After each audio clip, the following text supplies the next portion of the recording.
Hey guys, Soma here from the Living Proof podcast, Living Proof channel for Cardfight Vanguard and a few other things. I'll put a link to the channel in the description.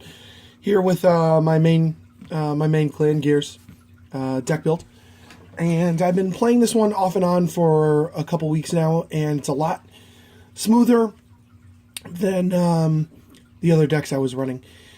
I took out a couple things that most people would disagree with, but I feel like if you try it, it works really well. So let's get started. So for my starter, I am starting off with Timepiece Draco Kid, and essentially he's just a grade 5, a grade 3 searcher, kind of blast. One, push him into the soul, and top 5. That's where I got the 5 from. Top 5 for a grade 3. Now, the other starter, Draco Kid, the other Draco Kid anyways, I like him because he's a guaranteed grade 3 getter, but you have to be at stride. Now, I used to believe that because Gears, if they didn't stride, you're not doing it right. But I found mid-game or beginning game, when I really needed a grade 3, I couldn't do it. Because I didn't stride it, of course. So, this is the one I'm running. Might switch this over to Chrono Dran when the deck comes out, the pre-con comes out, we'll see. Let's just go 0 to 4. Trigger lineup.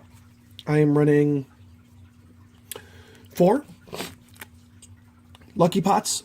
Really good to push into the soul, 3k boost.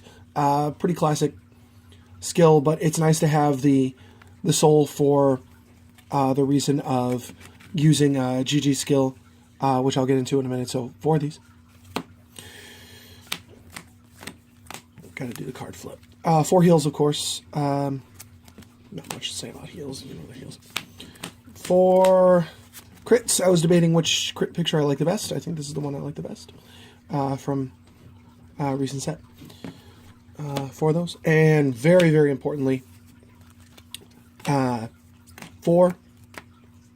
Hard Temp Workers. Hard Temp Workers have a great skill which allows you to, upon attacking with your Vanguard, if you have a card with Chrono Jet in its name, push this into the soul, 5k boost, and draw a card. 5k boost to the Vanguard, and draw a card. Nice card advantage. Also soul boosting. Plus you get a nice 5k boost for not, doing much. So that's the trigger lineup. And a lot of people are running some of the stands, like the cat stand is really nice, but I just think it clunks up the deck and makes it a little bit slower. So I am running, onto the grade 1s, I am running 2 of GG. Now, GG is not something you want to ride if you can help it. I use her for trying to pull her out of the deck, kind of similar to Swordbreaker. I do it with Fate Rider Dragon. I do it with Calibum. Pull her out of the deck. Not Calibum, I'm sorry. I'll get into it. Pull her out of the deck. Soul Blast 2 and draw 1. Nice card advantage. I never used her until recently, but I think she works better with some of the newer cards. Speaking of newer cards, 2 Forethought Gear Fox. Gear Fox is a nice card to ride. Granted, he's only a 6k. But he has a built-in ability, the Tom ability, cannot call zeros to the guard circle. So it's a nice way to start attacking. So ride him, boost, swing. Oh, can't really block. Grade 0s. Got to drop my 1s or 2s. Really good early game and helps out a lot. And my dogs are barking. Great. So next up, bit of an older card, but a goldie. So we have, well, old in terms of gears, 2 Gear Wolf. The reason I'm not running more is because I don't prefer to ride him. However, I can if in a pinch. But I could call him out through effects of other cards in the deck and put him in my back row through like upstream and things like that. So essentially what happens is whenever you bottom deck something, as long as you're GB1 or you've stridden once already, strode, he gets a 3k boost, and yes, it does stack. So Gears put stuff at the bottom of the deck. Boost. Works really well with Upheaval of Pegasus. 2 of those. And now, 1, 2, 3, 4. We have 4 Steam Breath Dragon. And what Steam Breath Dragon essentially does is he's a Stride Enabler. It's his main job, but one of his other effects is if you call him, you reveal a grade 3, search for a grade 3, as long as Chrono Jet's in your card name, and you discard a card. So if you don't have Chrono Jet for some weird reason, or if you just need to get another grade 3 out, or you need to get some Stride fodder, you can't do it unless you have Chrono Jet in your name, but in any case, his main job is Stride fodder anyways, so... And, of course, the ever-essential Arlems. Rocking 4 of these, of course. I used to run 3 Arlems and one of the one that came in the trial deck. 4 Kagero or 4 Narukami. So this way I can block my rear guards. But, I don't know, I don't place a whole lot of rear guards to late game anyways. So I figured Arlem did the job. Plus, she's a really good-looking... perfect card. Okay, grade 2 lineup. Grade 2 lineup. Another new one. Steam Knight Calibum. Run 4. So you see. 4. Calibum essentially says when he comes into play, you get to bottom deck something of your opponents at no charge, which is nice. Now, this is both a good and a bad thing. Early game, it's great because if you bottom deck their starter or another grade 0, they don't get to call anything else out because there's obviously nothing lower than grade 0. Call him out, bottom deck something, they get a grade less, put it in play. Now, this can be a little bit dangerous depending on what clan you're playing. Like, if you bottom deck a grade 2, they get to get a grade 1, and they're like, really? You're letting me do this? Are you sure? Are you sure you're letting me do this? Because I'm going to get a limit, I'm going to get a limit break enabler or whatever. So, he works really well with Gearwolf, and he's really good. Early game, you could see he's only an 8K. But late game, you're not really going to have him out anyways. So I like having him because it applies pressure and it mixes up and throws a monkey wrench into stuff. So another new one for Upstream Dragon. Upstream Dragon is I think it's right in between of being overrated and underrated. So what he does is when you are GB1, he has a skill that you give him plus 4K, and at the end of that battle, you bottom deck him and search for a grade less. This is where I search for my GGs or my, Gearwolves. He sets up for later, for a much later game or later game. It's really nice to have that, 13K attack. He can attack by himself. He does not need to be boosted, which is a nice little effect.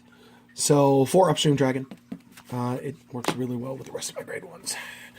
And a little bit of classic for Smoke Gear Dragons. He's just a simple 10K, grade 2. I like him on my rear guards, of course. You can ride into him and it applies a little bit of extra pressure. Believe me, that extra 1,000 is pretty beneficial. And it does throw a lot of people's guarding circles off. So I do like having this strength in here. I like 10Ks. I got no problem with them. All right, on to the very important grade 3 lineup. So we are running 3. I will still call him Bailiff because it's much better than doesn't matter. So this is this is a very excellent grade 3 if you don't have Chrono Jet in your hand. Essentially what it does is when you stride over him, you could counterblast 1, put him at the bottom of your deck, search for a Chrono Jet, replace your heart. Now, this has a lot of tricky things about it. You know what? Maybe I should save that. Yeah, I'll save that for when I get to Stride. So that's what he does. Excellent for searching out Chrono Jet. And in the lore, he's kind of Chrono Jet's right-hand man. So, and then, of course, one of the stars of this deck, 3, 4 Chrono Jet Dragons. Chrono Jet is kind of the main dude, the main guy to go to. And so basically, for those who don't know, he's kind of like the protagonist. I always call him my avatar. It's kind of my little nerdy thing when I put him out. I know it's a little lame, but hey, leave me alone. So he is the kind of like the protagonist of the show's avatar. And what he does is he makes the deck go round. Now he has a And it was all going so well. Ugh, I hate editing videos. Hopefully you'll forgive me, and yeah, anyways. So Chronojet Dragon is essentially the main thing that makes the deck go around. And what he does is, he essentially, you stride over him, and you counterblast one, and you get to bottom deck something. Whatever you want. Doesn't matter. But one of his better abilities is when you are at GB2, you cannot call. He gets a 5k boost, and your opponent cannot call grade 1s or greater to the guard circle to block. That works really well with next stage, and I'll get into that in a minute. So 4 Chronojet Dragons. All right, on to the strides. So we're running a couple of different things here. To start off with, I am running 1 Fate Rider. Now, you can use this beginning of the game. You can use this end of game. This could be your last stride. It could be your first stride. Its ability essentially is you get to bottom deck something in your field, one of your rear guards, and you search for a grade higher and put it into play. Now, this works really well with GG or Gear Fox. If you don't use your starter's ability to search for top 5 for a grade 3, you can bottom deck your starter and search for a grade 1 and just, accelerate the game. His other ability is, well, actually, it's an addition, and this is all free, by the way. There's no counterblast, there's no soul blast. This is free. And for every card you have in your G zone, you get to distribute a solid 3k around wherever you want. So you can give it all to Vanguard, you can split it up. So that's why it's good for last stride if you want to do it. Okay, so one of those. I am running one of this monster, Upheaval Pegasus. Upheaval Pegasus says whenever you stride with him, your opponent takes all of his rear guards, put them at the bottom of the deck, search for, you take and you replace from the top of deck into the Great Circle. Now, I've seen this in tournaments, and this bothers me. People are doing it wrong. And I mean your opponent, not the player. They are bottom decking everything, then they're just drawing 5 and then putting them wherever they want. That's not how it's supposed to go. You look at the top one, place it. You look at the next one, place it. I've seen people do that, and I'm like, listen, no, that's not how it works. You don't get to do it that way. Because there's a distinct advantage for just looking at one and placing it, because you don't know what the next card is. And if people are just taking the top 5 and putting them wherever the hell they want, then that's not really working out. So also, this is another effect that not many people know. Or maybe they do, I don't know. Maybe it's just me being, elitist or whatever. So when you stride over Chronojet, you do Upheaval's Pegasus ability first. And then you get to do Chronojet's ability. So if he pulls out a grade 2 you're not a fan of, bottom deck it after he pulls everything out. So you can use this as your first stride, you can use this as your last stride, you can use it somewhere in between. It's very, very versatile, and a lot of people run 2, but I think it's a little too much. So I'm running 1. All right. Next up, and this is going to get some heat, I promise you. 2 Ragnaclocks. Now, a lot of people are saying, why aren't you running 4? Well, the reason I'm not running 4 is because he applies really good pressure.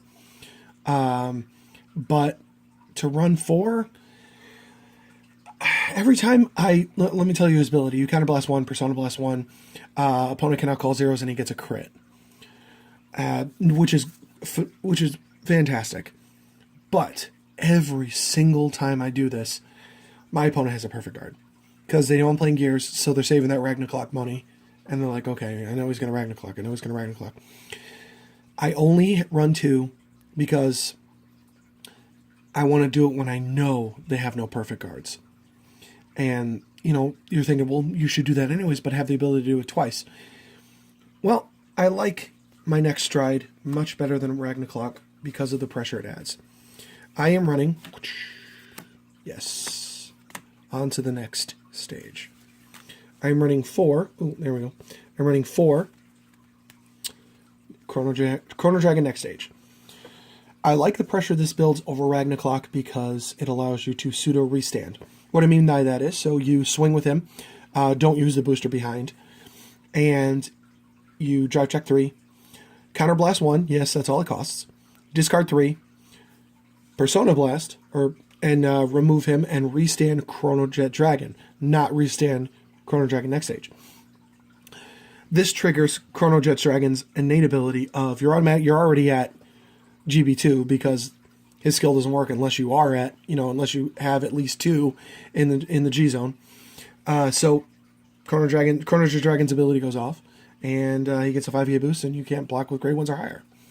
So it's a nice little double up there. So that's why I'm running 4 as opposed to 2. Some people are running 2 and 4 Ragnas, but I like the pressure this adds. And then after that's all said and done, and your opponent is exhausted and their hand is low, then you go on with Ragna Clock, and if you're sure that they don't have a perfect card.